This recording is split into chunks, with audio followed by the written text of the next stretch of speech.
বছরের প্রথম পাকা আম, সুবহানাল্লাহ মাশাআল্লাহ। আজকে সকালে ছাদে গিয়েই আবিষ্কার করলাম আমার গাছে বেশ ভালোই আম ধরেছে মোটামুটি।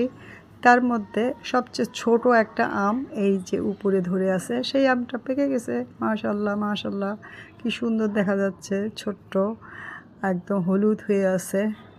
আমটা দেখে তো মন ভরে গেল। যাই হোক, আমটা আমি ছিঁড়ে নিচ্ছি।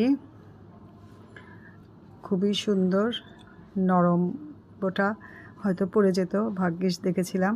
যাই হোক, আমটা পেলাম আর নিচে নিয়ে এসে এটা ভালো করে ধুয়ে এখন এটা কেটে পিস পিস করে নিচ্ছি। এই মুহূর্তে আমার বাসায় আছে 10 জন মানুষ উপস্থিত আছে। যাই হোক, ছোট্ট আম, সবার ভাগে এক টুকরা করে হলেও তো পৌঁছাতে হবে। একদম ছোট ছোট পিস করে আমটা কেটে নিচ্ছি। আমের যা কি সুন্দর ফ্লেভার, মাশাআল্লাহ। আমটা খুবই টেস্টিও, টক মিষ্টি আম, ভীষণ সুন্দর। এই গাছের আম অনেক বড় হয়, বাট এই আমটা একদম ভীষণই ছোট।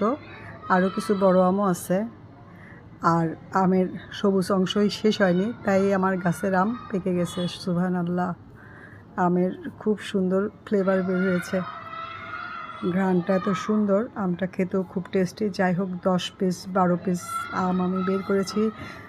এখন সবাই মিলে আমরা এটা ভাগ করে খাবো।